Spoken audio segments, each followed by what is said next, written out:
Chainmail detalhava bastante as diferentes tipos de tropa e elas tinham umas coisas assim muito curiosas. Essas tropas diferentes funcionavam como se fosse o Monster Manual, né, o manual dos monstros atual, porque cada tropa tinha características muito próprias. Então, por exemplo, os mercenários era muito engraçado. Eu vou mostrar essa tabela para vocês. Nessa tabelinha aqui, a gente jogava para ver o que a unidade mercenária ia fazer nessa dada rodada. Porque no começo dela pode ser que os tropas, saiu aqui um 2, vamos embora, já não estamos o suficiente, já recebemos nosso pagamento. E eles vão partir em direção à saída e não vão lutar. Ou pode ser que eles rolem um 1 e peçam ainda mais dinheiro para continuar a batalha. Então tropas mercenárias puras eram um risco muito grande quando você decidisse utilizá-las na sua estratégia aqui para combater. Esse aspecto vai se manter no Dungeons & Dragons original e até nas primeiras e na segunda edição, pois lá a gente tem os chamados Hirelings e Henchmen, né, que serão os terceirizados, eu até botei isso num outro vídeo, que você contratava, e era muito comum os grupos terem vários desses contratados juntos para combater nas dungeons também, nos labirintos.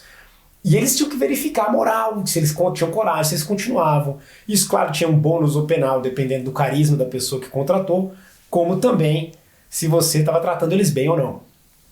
E aqui no Chainmail é parecido. Dependendo do seu comandante, você dá um bônus ou penal para as atividades dessas tropas. Só que no caso do mercenário especificamente, essa primeira teste aí era seco. Ele era feito só baseado no que eles estão pensando. E depois é que a gente vai ver como é que você vai reagir com seus heróis. Rapidamente, assim, no mundo da estratégia, apareceu um panfleto em uma dessas revistas falando sobre uma ideia de simular as batalhas do Senhor dos Anéis, nas Duas Torres, em outros momentos. E lá foram onde apareceram as regras primordiais que iam inspirar tanto o Gary Gygax quanto o Dave Anderson, os criadores do Dungeons & Dragons, a pensar em como é que a gente pode fazer isso nos nossos jogos de batalha aqui. Então, em vez de ser 80 pessoas, são 8 combatendo. Ou talvez, vamos dizer assim, só 40. E isso aqui realmente são esqueletos com um mago, e ele vai fazer uma magia. Como é que é essa magia? E eles começaram a criar as regras para isso no Chainmail. Então começou primeiro com as regras do chamado combate mano a mano, né? Man ou man, só uma pessoa contra uma pessoa. O que já foi levando ali aos primórdios de um player character, né? Um personagem jogador.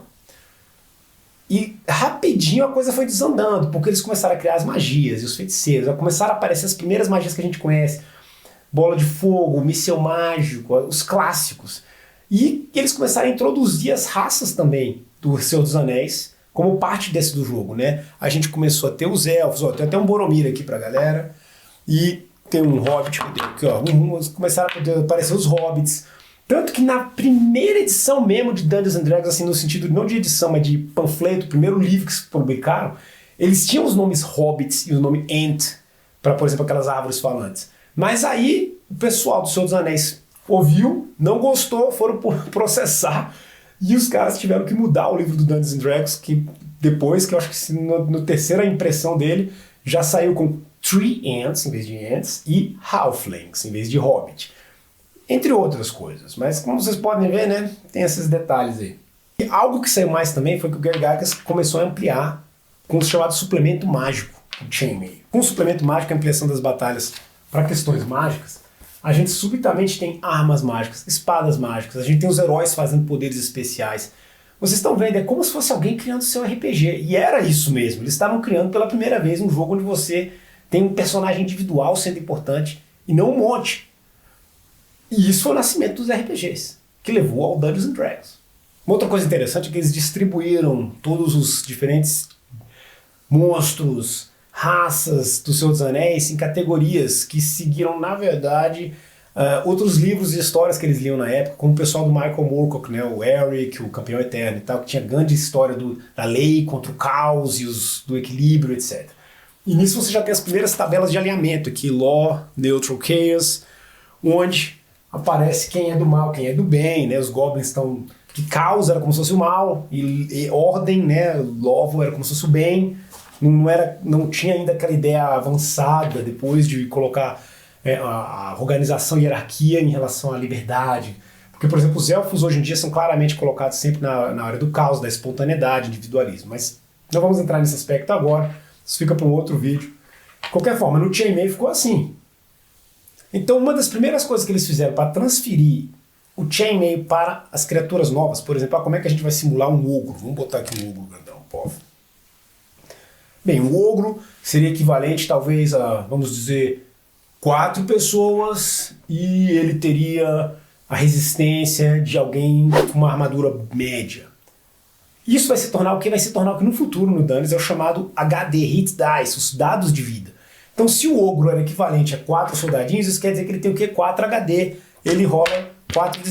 Eles não tinham a ideia de HP na época ainda, mas o ogro aguentaria 4 bolachas.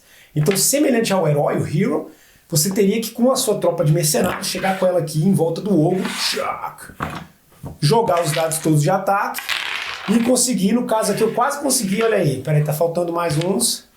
Bang, ainda não, bora mais um, vai lá galera, vocês conseguem, não conseguiram. Mas se eles tivessem enrolado tudo, eles teriam derrubado o ogro. Eu vou até admitir que variava essas regras muito de monstro para monstro. Então, por exemplo, tinha alguns monstros que eles tomavam danos cumulativos. Esse ogro pode ser que ele tomou realmente 3 bolachas e precisa de só mais uma na próxima rodada. Mas no caso do herói, por exemplo, tinha que ser de uma vez só. E outra coisa é que esse ogro que acabou de apanhar, seguindo as regras normais do Chainmail, teria que fazer uma verificação de moral para ver se ele não fica com medo e foge. Então ia rolar aqui no nosso caso esse ogro corajoso. Tem um 7, passou, ele fica e vai continuar combatendo. Então goblins, hobgoblins, orcs, eles eram todos distribuídos entre as diferentes categorias que antigamente no Chainmail eram simplesmente soldado leve, médio, heavy foot, né, os soldados pesados, que seriam os tipos de armadura, que lá na frente vai virar o quê?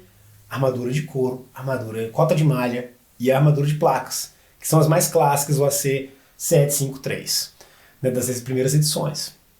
Então vocês vão vendo como no Chainmail foi nascendo, não um pouco, muita coisa do que vai se tornar os RPGs. E a dinâmica de uma batalha em Chainmail era muito rápida.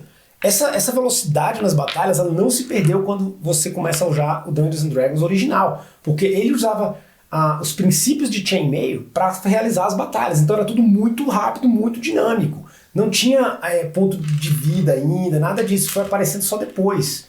E mesmo quando eles apareceram de uma maneira relativamente rápida. Exemplo, um guerreiro do Dungeons and Dragons original que chegasse no level 4, ele dava 4 ataques numa rodada se ele estivesse enfrentando soldados pequenos, soldados não treinados, o pessoal que só tem que seria um HD, um dado de vida.